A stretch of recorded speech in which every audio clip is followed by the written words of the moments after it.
Shut up and sit down. 31.4 Floor decoration. फर्श की सजावट. In earlier days, people used to decorate floors by making different designs with the help of various colors and flower petals. पुराने समय में लोग फर्श को अलग अलग रंगों और फूलों की पंखुड़ियों से आकृतियां बनाकर सजाते थे.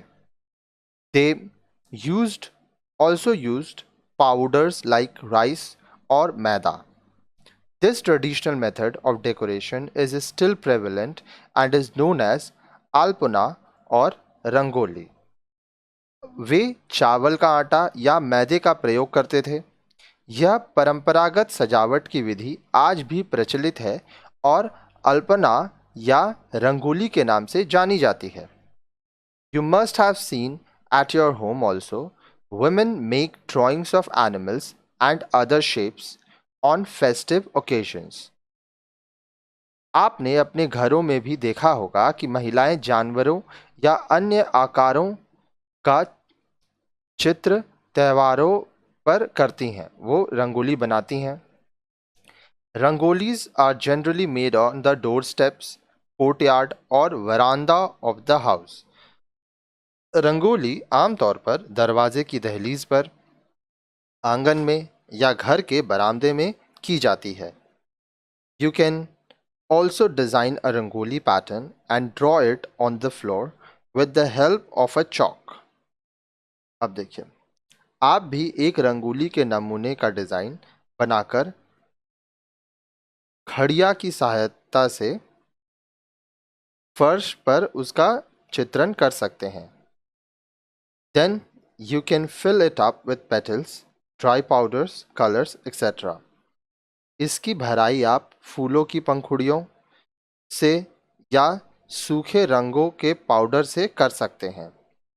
Outlines can also be drawn by using flour or rice paste. इसकी बाहरी रेखाओं को आप मैदा या चावल के पेस्ट से भी बना सकते हैं. There are certain points you should keep in mind while making rangoli or alpana. Alpana या रंगोली बनाते समय आपको कुछ विशेष बातें ध्यान में रखनी चाहिए. Select design according to the theme of the festival or occasion. त्यौहार या अवसर के अनुसार ही डिज़ाइन का चुनाव करें. Draw the design in double lines so that color or material can be filled in between. Ensure uniformity and balance.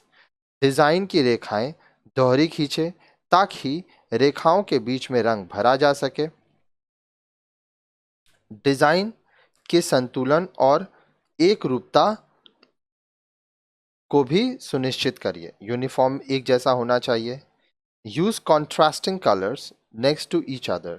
एक दूसरे के आसपास विपरीत रंगों का प्रयोग करें. When filling, use a scale to neaten the outline. रंग की भराई करते समय बाहरी रेखाओं को स्पष्ट करने के लिए स्केल का आप इस्तेमाल करें. Fill evenly, press flat to smoothen the material. भराई एक समान करें. भराई की सामग्री को दबाकर एक सार करें. Fill the background so that the design looks part of the floor. पृष्ठभूमि की भराई करें ताकि डिज़ाइन फर्श का ही हिस्सा लगे. Some of the designs have been drawn here. यहाँ कुछ डिज़ाइन दिए गए हैं. अब देखिए, इसको कोलम कहते हैं. कोलम इस तरह से बनाया जाता है. फिर देखिए, ये आपका अल्पना ऐसे होता है, इस तरह से बनाया जाता है. इस तरह से रंगोली बनाया जाता है. ठीक है, तरह तरह के आपको डिज़ाइंस मिलेंगे. अब देखिए, ये थोड़ा और बड़ा है. कोलम, रंगोली, लोग अलग अलग डिज़ाइन में ये सब बनाते हैं. और देखिए, ये प्रैक्टिस के ऊपर है. आप जितना ज़्यादा प्रैक्टिस करेंगे उतना अच्छा आप रंगोली बना पाएंगे, अल्पना बना पाएंगे. आगे देखिए, you can use sawdust for filling rangoli designs. आप रंगोली की डिज़ाइनों की भराई के लिए बुरादे का प्रयोग कर सकते हैं. To colour these take about 30 gram और 2 tablespoon dyeing colour in half glass water. बुरादे को रंगने के लिए लगभग 30 ग्राम 2 बड़े चम्मच रंगने वाले रंग को आधा ग्लास पानी में घोलें. sieve sawdust and remove all wooden particles. अब देखिए, बुरादे को छान लें और लकड़ी के टुकड़े को हटा दें. Put the sawdust in a plastic tub. बुरादे को प्लास्टिक के टब में रखें. Add color and mix well. इसमें रंग अच्छी तरह से मिलाएं. रंग डालें और अच्छी तरह से मिलाएं. Dry this on a newspaper in shade. Store in plastic bags. इसको छाया में अखबार के ऊपर रखकर सुखाएं. प्लास्टिक की थैलियों में बुरादे को भरकर रख लें.